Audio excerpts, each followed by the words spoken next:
Are we on? Oh, blast. Yes, we're on.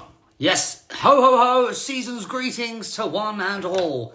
I hope we're feeling festive. We're literally like 8 hours away from Christmas, so I thought I'd just come and say hi and say thank you so much, really, to everyone and anyone that has followed the socials and spread the good vibe. I like to think we've done a lot of good this year. So thank you for that. Hi everyone that's waving at me now. I thought it was a nice gesture to round up the year that we would well, first of all, read a chapter from my book. Or I'll read it to you, rather. But also for anyone that's out there right now that can donate to Crisis UK, it's a brilliant organisation that helps a lot of people that on that particular day have it harder than anyone. So anything you can give, thank you very much. If not, don't worry. I will wave at you and I will do my best to keep this entertaining. This is chapter 20 from Tom Felton, Beyond the Wand, in case you're all puzzled at this point. Chapter 20, A Kind Word from Dumbledore, or A Breath of Fresh Air. As everyone knows, we had two Dumbledores. So Richard Harris played the role in Philosopher's Stone and Chamber of Secrets. Then when he sadly passed away, Sir Michael Gambon took on the part. At the time, I had no real idea of what a legend Richard Harris was, as I had very little to do with him. He only ever said 2 words to me. He took me to one side in between scenes, just outside the entrance to the Great Hall, peered at me in a very Dumbledore kind of way and said, "You're good." Nothing more than that. I don't think he meant to blow smoke, and I certainly didn't realise at the time that I was receiving praise from one of the greats. Did I think I was good? Well, I had a sense that I wasn't doing what everybody else was doing. Draco never wants to follow the crowd. If the rest of the students are standing here, he'll be standing there. When they're looking scruffy, he's looking perfect. When their top buttons are undone, his are firmly fastened. A trait that I hated at the time, because what self-respecting teenager wants their school uniform to be just so? So the character meant that it was easy for me to stand out. But was that the same thing as being good? Did I deserve those kind words from the original Dumbledore? Truth is, these matters are completely subjective. We all knew, Daniel, Emma and Rupert included, that we had a lot to learn. Sure, we knew not to look down the camera lens and we knew how to find our marks, but it was the quality of the actors around us that made us look half decent. Like anyone in any field of endeavour, however, I had my moments that went well and my moments that were best forgotten. Tom's cockiness sometimes helped Draco come to life on screen, and sometimes it didn't. In Chamber of Secrets, when Harry and Ron have taken Polyjuice Potion to transform themselves into Crabbe and Goyle, they follow Draco to the Slytherin common room. Harry has forgotten to take off his glasses, which led to a nice example of Chris Columbus's genius. When Goyle explains that he's wearing glasses because he's reading, I was asked to improvise. That would become one of my all-time favourite Draco lines. After take 3, Columbus appeared a little giddy, and he had a light bulb bing moment. He crept over to me excitedly, pulled me to one side and whispered a zinger into my ear. "When he says he's wearing glasses because he's been reading, you say, 'I didn't know you could read.'" We shared a smile. And that was the take that made the final film.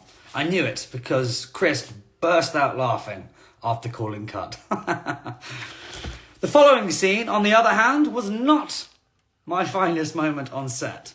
The 3 of us walked into the Slytherin common room, Draco leading the way, reading the Daily Prophet.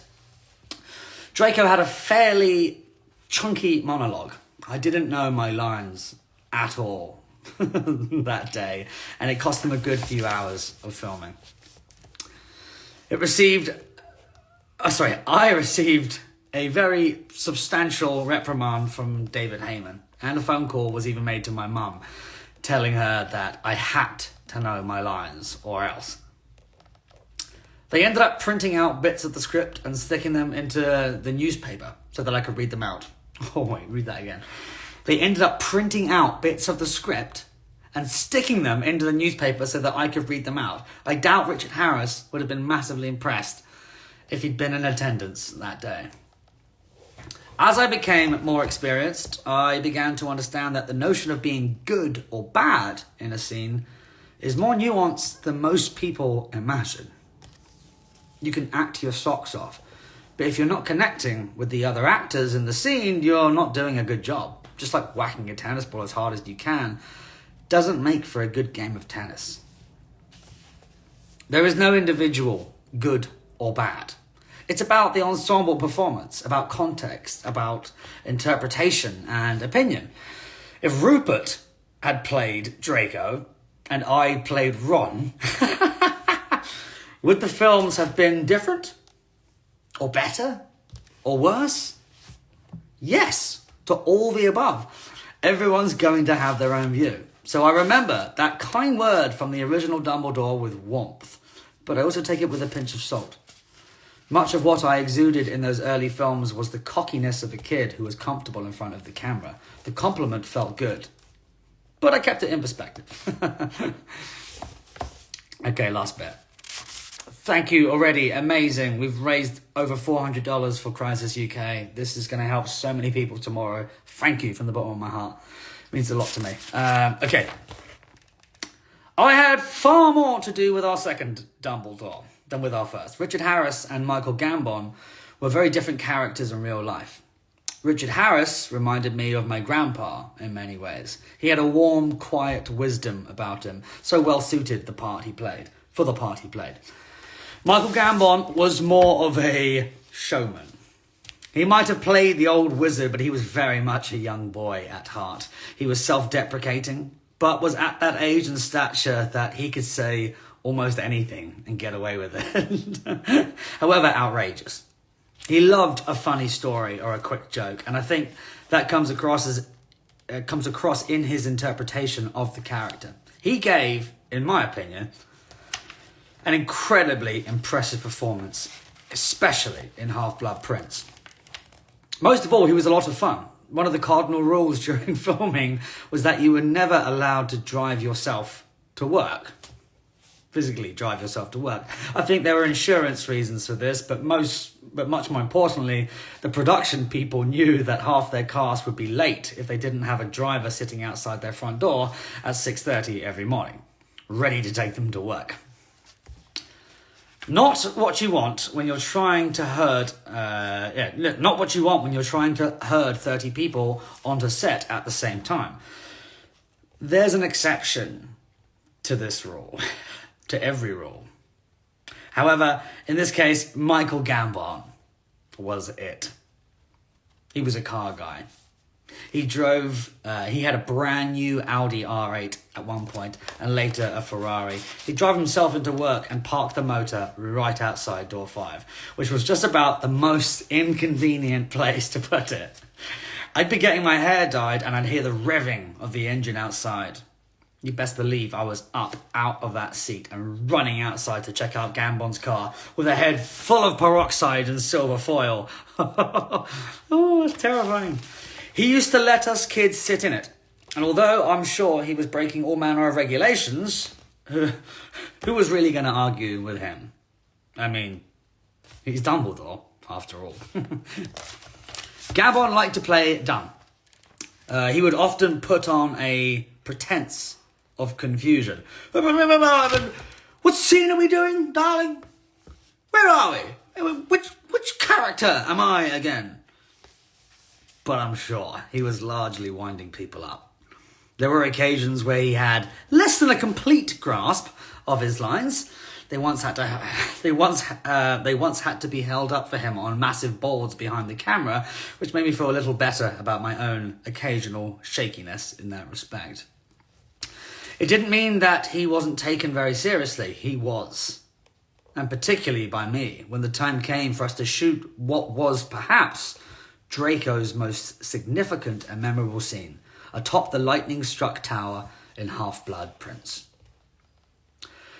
There were quite a few scenes in that film with Draco and just adults, and this was the biggest of them. Draco has Dumbledore at one point and is summoning the courage to carry out Voldemort's instruction to kill the headmaster. I wasn't exactly nervous about shooting that scene. I was excited. But I knew that this was the moment. I was used to coming into rehearsals with all the other kids, but I'd never been asked to rehearse by myself before. That changed for this scene, and I revelled in it. So much of my previous direction had been limited to loiter in the corner and look pissed off, or watch the tennis ball and imagine it's a dragon. It felt good finally to have a significant moment in the film, a piece that I could really put my mind to. So I rehearsed it well, and I knew my lines backwards.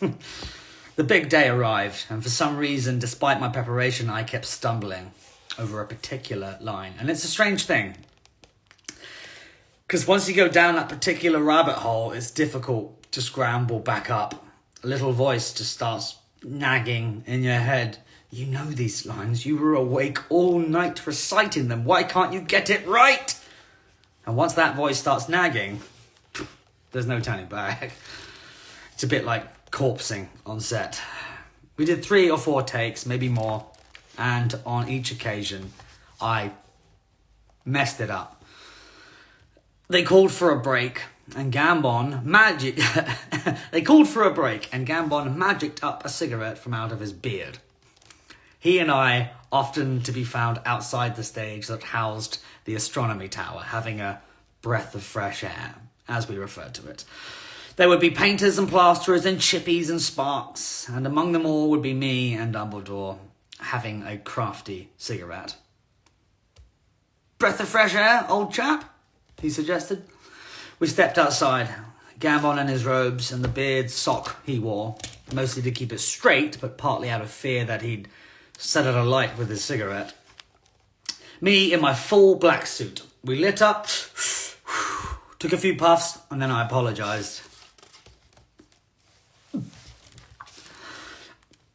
I'm sorry, Michael. I do know the lines. I don't know why I keep messing it up. I'm just a bit all over the shop right now. He kindly waved my apology away, but I was on edge, and the apologies kept coming. I don't know what's wrong with me. Whether I tried to do, I don't know why I can't get the lines like straight. I know them from a.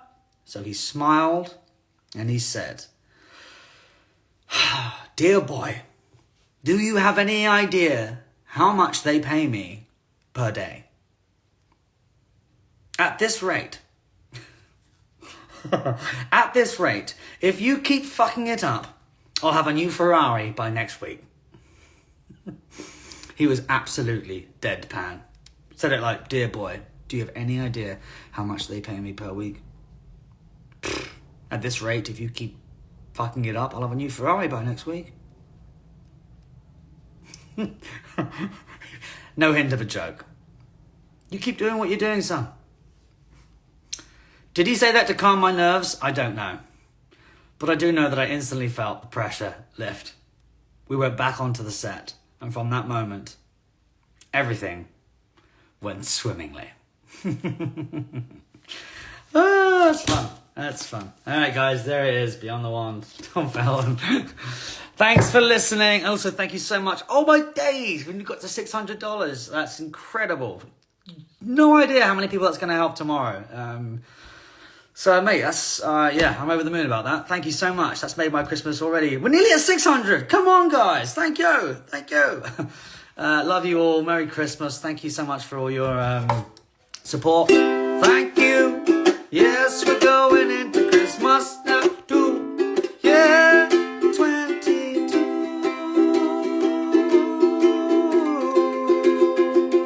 I want to thank you and you. Yes, and you and you and you and you. Yeah.